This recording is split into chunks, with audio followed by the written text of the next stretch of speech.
Look at this shake magnet. My boy cousin Sean got this on lock.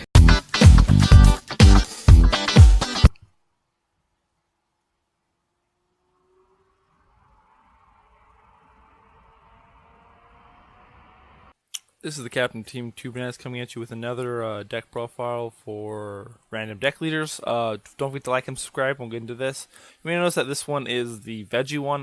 The veggie one really good in this engine. Obviously, the veggie is good in every deck and things like that. But this allows you to get more card advantage since this deck has a lot of negs in the deck in a way.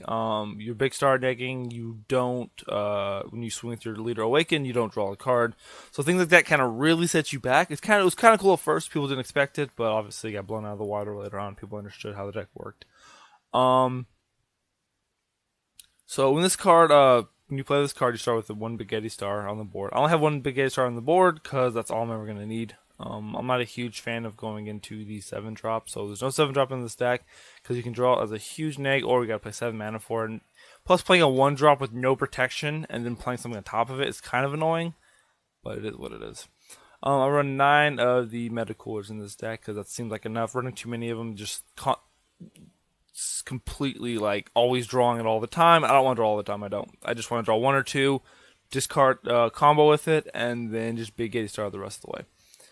4 Sensu Beans because it's a really good card to untap mana with Coercion. It charges 1 of them and they're always live, which is amazing. The entire Veggie engine because it allows you to plus, and since you're only playing Mecha at 1 mana, you usually have an extra mana open anyways, so there you go. 3 Gotenks for removal, allows you to remove other Veggie cards or other blockers, things that really get in the way. Super annoying. Plus it's more green in the deck, so there you go. 4 of the Goku Super combos, kind of like this card a lot.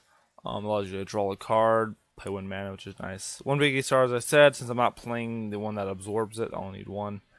3 Flying Nimbus. It's a nice card to really stop your opponent from overwhelming you, like against apes and things like that. 4 Youthful Bomas. Very effective card. Draws 1 card to charge it. Really nice. It's like a Boo, but weaker. It's pretty solid for getting what you need to do. 4 Shigeshu, so that way you can still build explosive Goku stuff in and your Veggie engines in. This deck is pretty fast as long as you get decent hand. That's why you always only keep 1 meta cooler. If you have a decent hand, it's not filled with meta coolers you're starting out. Try to keep some of those cards because if you put too many cards back, you have a good chance of getting too many meta coolers back, and you want 1 or 2 in your hand. That way you can charge 1 or just combo with 1. That's it, and then you draw the rest later on. So that's the problem with this deck, is that you can draw 2 meta coolers, which is why I want to limit it down. It's pretty easy, honestly, as long as you have at least 1 or 2 Big A stars live. Realistically, just keep comboing with them and bring it back. Combo with them, get it back. Combo with them, get it back. It's not bad. Swing in, things like that. It's really effective. Plus, you can always, if you don't have a Khalifa on the board, you can just play Kale, pop a meta cooler, and just get it right back. So after swinging with it, so bam, you just got advantage right there without having Khalifa. The next deck does play a little more of the meta cooler stuff. It plays 4 of these guys. I do like this guy in theory. I like his effect. He does a lot of cool things, but it just feels like there's too many ways to stop him on the board. But I played an extra 1 of these as well, so we played 10 of these. We also play 2 of the meta cooler cores, so that way you can go into the big dude. 2 of them. It's not a bad card. I'm just not a huge fan of it. It's so easy to stop, honestly. It just is. Which kind of sucks. 2 Dodoras so that you can still draw cards, and only 2 Shigesh as shown because I only run 3 explosive Gokus, and I want to make sure Shigesh is always live. I don't want it to potentially be dead. 3 of the robots so that you can have blockers. Honestly, free blockers is pretty good nowadays. Allows you to stop attacks and stop yourself from being destroyed.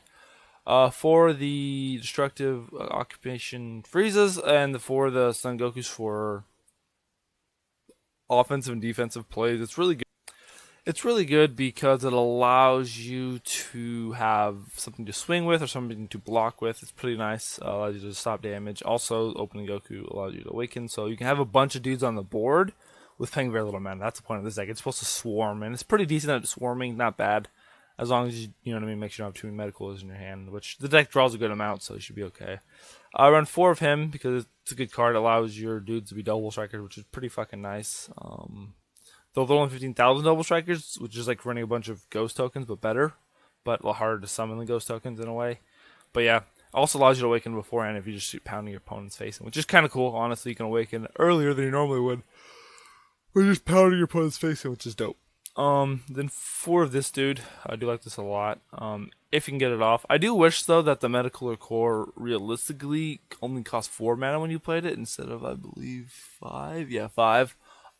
Because this card's already hard enough to summon as is. So basically, summoning from your deck for 1 less mana is cool and all, but like, there's so many other archetypes that summon shit way faster, way easier. Which I guess this guy is pretty strong and all, but like saving an extra mana would have been cool since you're not drawing anything anyways. Fuck it, you're gonna make your leader doesn't draw at all. But these decks aren't bad. The leader's decent in my opinion. It's fun to play with. I enjoy this. If you want a super competitive deck, obviously you wouldn't be watching these profiles. You'd be watching my stuff that actually top with at locals or do a lot better with locals. But the deck is fun.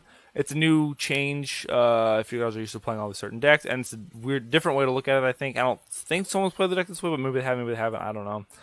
Well, don't forget to like and subscribe. Have a good one.